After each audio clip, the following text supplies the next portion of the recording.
Did the James Webb Space Telescope just disprove the Big Bang? Why is it that humans always need answers? Did the Big Bang happen? Why aren't humans at the top of the evolution tree? Why do creationists use the term evolutionists? Why is the skeptic a floating circle and not a floating square?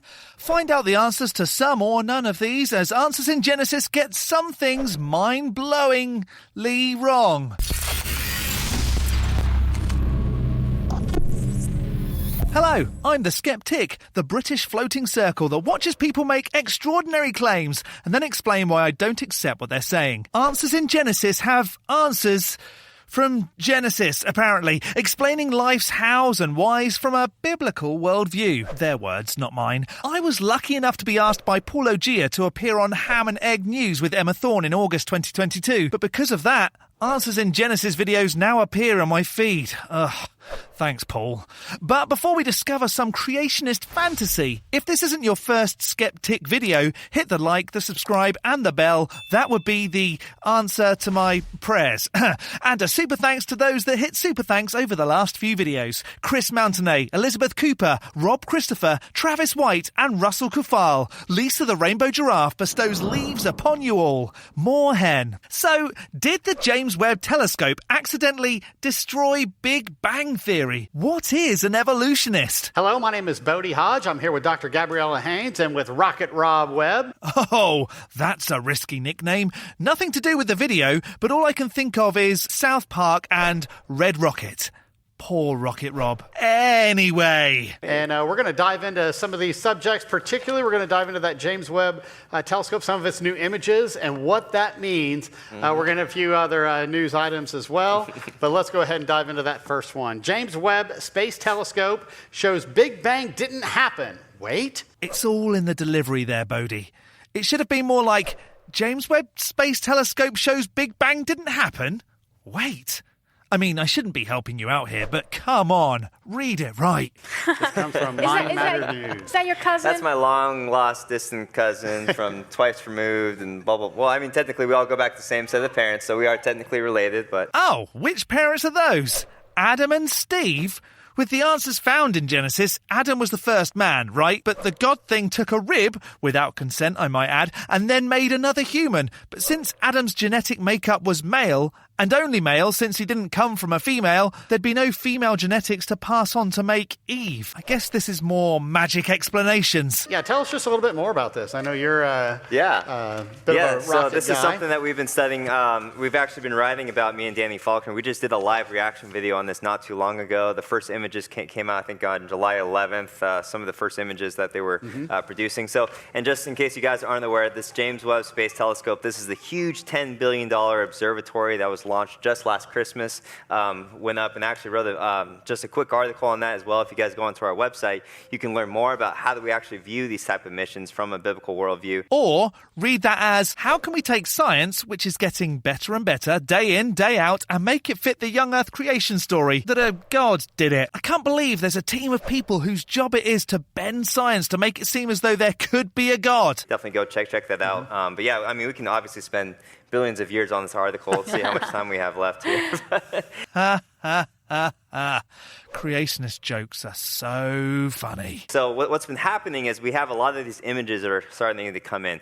And what's been baffling to these evolutionists, to these astronomers, is a lot of these galaxies that are super, super far away that they consider to be, really close to the Big Bang, long time ago. Like looking back in time. Because they're using those naturalistic assumptions. They're saying that, these galaxies are looking very similar to galaxies nearby, and they're not sure why. But of course, from a biblical worldview, we know that God made all the stars and the galaxies on day 4, so they would be complete and fully functioning when he said they are very good. So really, from a biblical worldview, this is expected. We should be seeing galaxies nearby, galaxies that are super far away, that look very similar. Of course, not identical, but very similar. If it was expected, why wasn't something published about this long ago? Because you surely should have known. It's very frustrating that folks piggyback on others' hard work and make it their own without giving proper recognition. All that seems to be happening here is science says something, and Answers in Genesis, instant reaction is, a God did it. So, yeah, you think that galaxies look that way because a story about a god says that the heavens were created, blah, blah, blah. I mean, science has proven the rough age of the Earth and have given a very close estimate to the age of the universe. It's a lot older than the 6,000 to 10,000 years that creationists claim their book says. So, instantly, we can throw what that book says out of the window. In their shape, and their size, and their smoothness, and all these different things. Now, the James Webb Space Telescope is different from, say, the Hubble telescope. Many people are familiar with the Hubble. It made some beautiful images, but that's looking at the typical light spectrum. With the James Webb, when things are really far away, it red shifts. It kind of shifts, so you don't see it in the normal light. I love how they take things that they've learned about all these devices and present it as though they maybe had some involvement with the creation of them, trying to make themselves appear more knowledgeable so that when it comes to putting a god in the mix, it somehow seems more plausible, because they used words like redshift and spectrum. And the James Webb Space Telescope can see that. That's looking into that infrared. Hang on, why would a god have made things only visible in an undetectable to the human eye frequency just to then make humans build devices to see that frequency? Couldn't the god have just made eyes a way that infrared was already detectable? What a colossal waste of time on the god's part. In the time that folks took building infrared reading giant telescopes, they could have been telling the god how much they love it and wanted to worship it for all eternity or something. Right. And are seeing a lot of these images, and it translates it over here for us. And that's what makes the James Webb so unique, is they're seeing that infrared spectrum, whereas like the Hubble, for example, a lot of the times they say it's a replacement for the Hubble, but it's really a different category. The Hubble sees in the visible light spectrum. This one sees in the more infrared because, like you were saying, the expansion of the universe basically redshifts all these galaxies, all these stars really far away. And so that's what makes James Webb so powerful, is they're able to see those galaxies super, super far away, billions and billions of light years away. Billions and billions of light years? How can you say that when you think all this is only 6,000-ish years old? Of course, like we were saying, those are based on the naturalistic assumptions of the Big Bang and all that, of course, that we would reject. If you guys want to learn more about why we reject the Big Bang, you guys can also go onto our website. You can just search Big Bang, spend billions of years on our website learning about that as well. And I actually talked to our resident astronomer, Danny Faulkner, on this article, just trying to get some of his takes on this.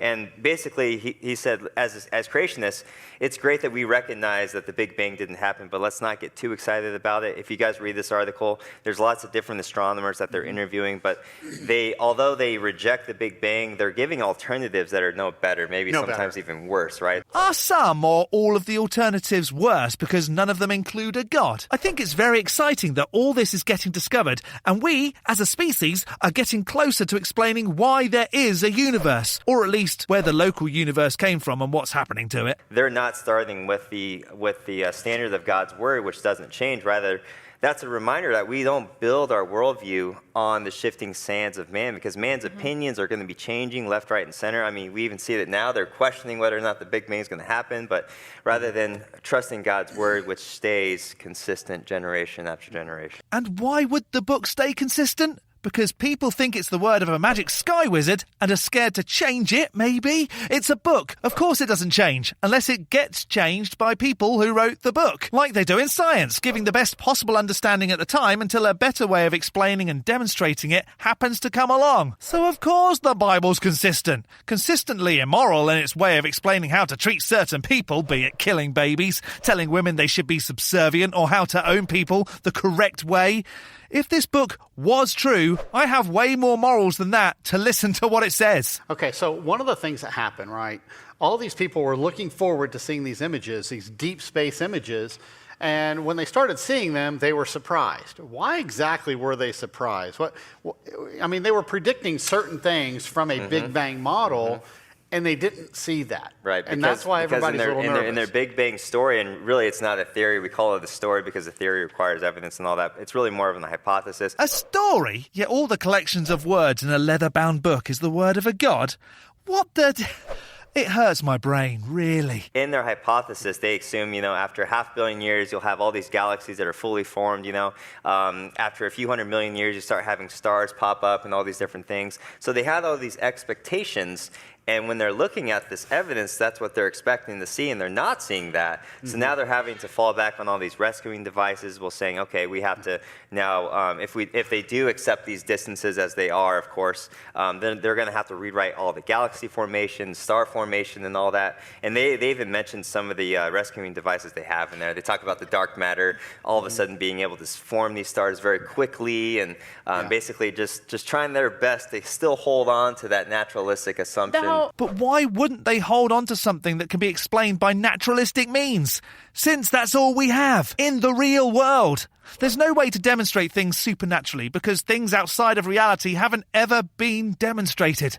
What really is happening here is some things didn't happen as expected, and now folks go, wow, let's try and find out why. It doesn't mean that because everything isn't exactly how it was explained previously, a God must have done it. If you want to suggest a God did it, you'd have to prove a God did it. Don't wait for things in science to not have the full picture and think you've got a gotcha moment. Prove a God did it. That would be way easier than waiting for the gaps in science. The whole point is, because of the worldview that they have, evolutionary worldview, they create a story. Evolution has nothing to do with the origin of the universe, Gabby. Once that they create the story, they go after to try to find evidence to fit that story. That's right. But they're going after the evidence, and they're not fitting.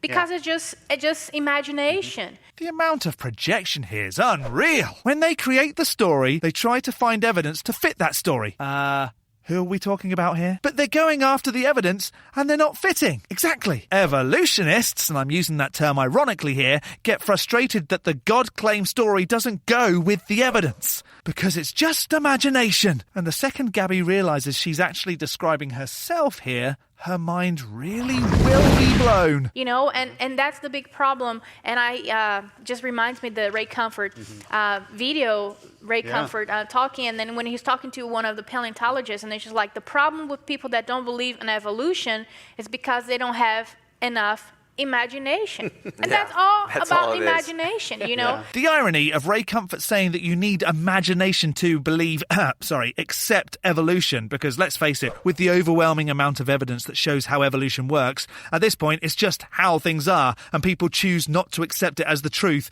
rather than believe in it. But the irony of Ray saying that is hilarious for the wrong reasons. At this point, we should probably look at the story they're discussing, which you can find a link to in the description. James Webb Space Telescope shows Big Bang didn't happen.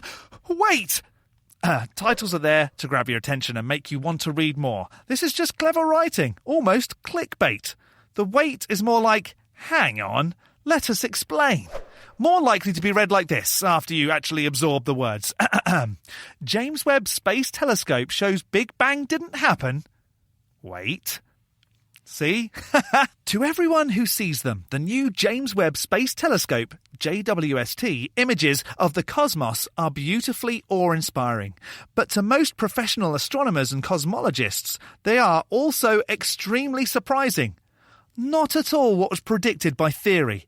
In the flood of technical astronomical papers published online since July 12th, the authors report again and again that the images show surprisingly many galaxies.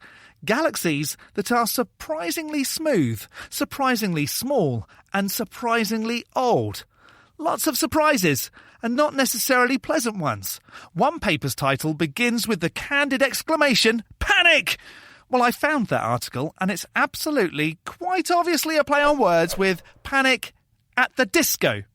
From looking at different articles on the subject, these images don't actually seem to have disproved anything. They just open up new and exciting questions as to how galaxies form. It's just adding more data to the already very interesting and exciting science. That's not debunking Big Bang Theory. It's thrilling. The James Webb Telescope, now we're seeing images. They were expecting to see one thing. It wasn't. And they're like, oh no, Mal, there really are problems. Yeah. It depends on how you look at it. Problems because it wasn't expected, or exciting things to explore because it wasn't expected. And so now they're back to this. Do we change inflation? What do you do? It's because they have the wrong starting point. It's what we say all the time here at the ministry. You have the wrong starting point, you're going to get the wrong conclusion. At least the start point with Big Bang has science to get you there. Instead of a creationist starting point, there is a God. Seriously, just demonstrate that and we might take you seriously. You know what? It's interesting. they see the problem, but then they're trying to find other ways to solve it, to get away with. That's not a problem. That's cool. Why does X happen? Science says, let's find out. Religion says, I can't be bothered to find out the real reason, so I'll just say a magic man did it. Lazy. And they're not just like, hey, the whole system is problematic. Right. They'll never say that. They'll never say that. They don't want to say that. We have to go back and check our assumptions first, but they don't do that because they have a worldview, and we all have a worldview. Right. And through the worldview, it's like glasses. We start seeing things differently because the glasses that we wear, and sometimes Should have worn my glasses. Could have matched. You could have. oh yeah, I wasn't thinking. that's Didn't get correct. that. Yeah, you forgot your glasses. You See, could. I'm not viewing these you could- articles That correctly should have been a today, universal so- principle here. There you go. Rob Webb said it himself. Because he's not wearing his glasses, he isn't reading the articles correctly. If only that was the reason he didn't understand it. Nehemiah 9:6. You alone are the Lord. You have made the heaven of heavens, with all their hosts, the earth and everything on it, the seas and all that is in them, and you preserve them all. The host of heaven worships you. Amen. This is their proof that a god made galaxies and whatnot. Words, not even words demonstrated to be from a god. Even the way it's written is that something or someone other than a god is talking. It's like they're explaining what they think some of the god's attributes are. Doesn't even say, hey, it's me, Godfrey, I did this. Me. You know what? It's not a problem for an all-powerful God to create things. And yes, he's stretching out the heavens and so forth. This isn't a problem. But see, a lot of these guys, they've rejected the Bible, and they want to start with man's ideas. When you reject God, all of a sudden man's ideas get elevated to supersede God. That's humanism in its broadest sense. And so what they're doing is they're adhering to a humanistic worldview, humanistic philosophy. Because no god has been demonstrated to exist. Why is that so difficult to understand? Without a god, all we have is human understanding to go on. All right, next news item. This comes from Sapiens. It says, the problem of evolution as a march of progress. And this was actually quite a long article, as I read through it. And really what they're doing, they are trying to make this argument that humans are not special in an evolutionary worldview. This onward and upward evolution, higher and lower creatures, they're trying to argue against that in an evolutionary worldview, saying, well, man's not really on top. Bacteria is still really on top. Humans, everything else, we're all just the same. Well, actually, it just seems to be trying to explain that the chimp to man explanation is incorrect, because it seems that some folks take it literally. And you know what? I think he's probably being more consistent with an evolutionary worldview. But at the same time, he wrote this paper to people. Uh-oh. Yeah, Not watch bacteria? That's, No bacteria? that's interesting. Yeah, you see that inconsistency. That's one of the things I always look for in people's arguments and worldviews is, where is that inconsistency in that worldview going to be? Where is that borrowing from the biblical worldview going to be, basically reflecting the image of God that they can't escape? They're living in God's created world. They're made in the image of God. They're not going to be able to escape those things. That's why you see every unbiblical worldview will always have inconsistencies and arbitrariness that they have to. And like Bodhi was saying, basically they were trying to say our ancestors were pond scum, our ancestors go all the way back to bacteria. We're no different than rocks, snails, horses, you name it. I don't understand why you'd mix rocks in there. Why do theists keep going back to rocks? No one says we're related to rocks. The overwhelming majority of atheists are all brain dead. Because, of course, rocks and specks of dust and branches and dead rats are all atheists by the lack of belief definition. Well, except maybe this guy. So, but why are they, of course, writing to humans and expecting us to learn these things using our knowledge, using our logic to actually understand these? Basically, interpret what he's saying and try to act on it. Right, Yeah. exactly. So That is you see interesting that they're arguing that, well, people really aren't on top, and I once heard somebody do a response that said, well, if earthworms start classifying things, they're more than welcome to put themselves on top. Yeah. I'm really not sure why they're annoyed that humans write things for other humans and that earthworms or even bacteria can't understand articles. What kind of weird attempt at humiliation is this? It's kind of funny when you think about it that way, but here's the thing. They're wanting to demote man. Now, man is unique. Man is made in the image of God. Oh, here we go. More undemonstrated claims. Evolution is wrong because something I believe doesn't go with it. It's a terrible argument. And when we think of that, yes, we've been given dominion over the earth. We've been given dominion over the animals. We see all that, in Scripture. Who else wants to see Bodhi try and get dominion over a lion? And I don't know what I just did here, but here we go. Me and technology every once in a while. But if you look, Genesis 1, verse 26, and God said, let us make man in our image, in our likeness. This is the triune God. In our image? How many gods are there? Though, words in a book don't actually make it true. Let them have dominion over the fish of the sea, over the birds of the air, over the cattle, over all the earth, and over every creeping thing that creeps on the earth. Oh, dang, it kind of leaves out big mammals. So maybe that's why lions would eat humans. And because they also left out giraffes, that's the perfect opportunity for Lisa the Rainbow Giraffe, leaf be upon her, to claim dominion over, nothing. Because, well, I mean, that's not how Lisa is. We're made in the image of a valuable God. That's what gives man a unique value. But even in the New Testament, it talks about man being above the sheep, being above the grass, being above the ravens. You know, these are just a few examples. Right. So it goes to show. But see, in an evolutionary worldview where they reject what God has to say, once again, man is elevated to supersede God. That's right. Are you just ignoring what the article says? That's you projecting your ideas about the position of man in the hierarchy of life. It's got to be wrong because butterflies can't read. And also, if you guys recognize it, it's just that old ancient paganism basically reaffirming, over and over again, generation after generation. It's that all is one, basically removing any distinctions between the creator, the creation kind of distinctive. You see that over and over again. And throughout this article, you obviously see the bias. It comes down to what? Climate change, climate alarmists. I feel like every article nowadays, that's the answer, that's the consequence to everything. But what on earth? Now, my mind has been blown by the lack of understanding. The article mentions climate change once, and it's actually nothing to do with what's being spoken about at all. People must unlearn this idea that biological diversity is an ascending ladder of complexity, with humans on top and non-human species as imperfect transitions and lesser beings. The chief result of this misguided worldview is our casual disregard for the natural environment, which, via climate change, habitat destruction and biodiversity loss, continues to cause disastrous consequences for humans and non-humans alike. I'm reading this as that we, as a species, are destructive, especially since most folks view humans as the highest ranking species, and that we kind of have every right to destroy everything, when in actual fact, we probably should recognise that we need other creatures as much as they need us, and work to save our planet. Again, I mean, if all of us are just bacteria, if all of us is just descended from pond scum, why care about the earth? Why care about the humans on it? Why care about this rock? You see that inconsistency again, so they're borrowing from the biblical worldview. Or we realise that this is the only chance we get at enjoying life, and that our children and their children will only have that chance too, and we should probably do all we can to make it last as long as possible.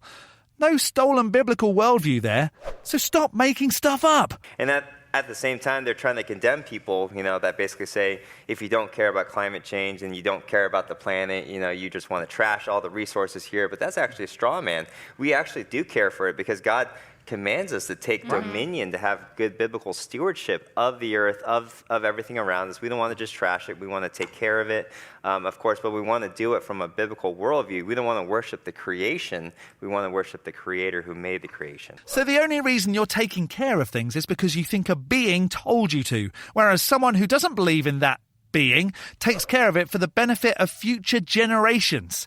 That's not stealing a worldview. That's being a decent person. Yeah, a lot of interesting things throughout this article. I actually had That a was lot a of long notes on article, it. yeah. Yep. But, it's just interesting, some of the statements that were made in here, frogs are happy being frogs. Well, Yeah, how do we know butterflies that? are happy. Butterflies are happy being butterflies. They were It's like, talking to the frogs, obviously. I don't know. Yeah. Because if frogs weren't happy, they wouldn't continue to thrive as they do. Have you ever seen a sad animal? They just give up. Well, that definitely did demonstrate a lack of understanding. Definitely mind-blowing. It does seem a little odd to present something like this as a news show but not give any facts, just saying we don't believe this because God doesn't make it the case. But perhaps you agree with their conclusions. Maybe you think that those articles, which you can find in the description, say something completely different. Let me know in the section below. But I'm going to skeptic this mind-blowing reaction to maybe having blown more creationist mind out than was intended. A big thank you to this month's ticks on Patreon: MISM, Addy Rockart, the Enixes, Travis, Elizabeth, Jukari, and the absolute lunatic Jimmy, as well as all the base ticks. You can become a supporter on Patreon too at patreon.com/theskeptic. The link is in the description, along with links to all my other socials. Don't forget to hit the like button button and subscribe if you haven't already. From me, the Skeptic, stay safe, keep thinking logically, and ask questions. Skepticism is the first step towards truth. See you next Saturday.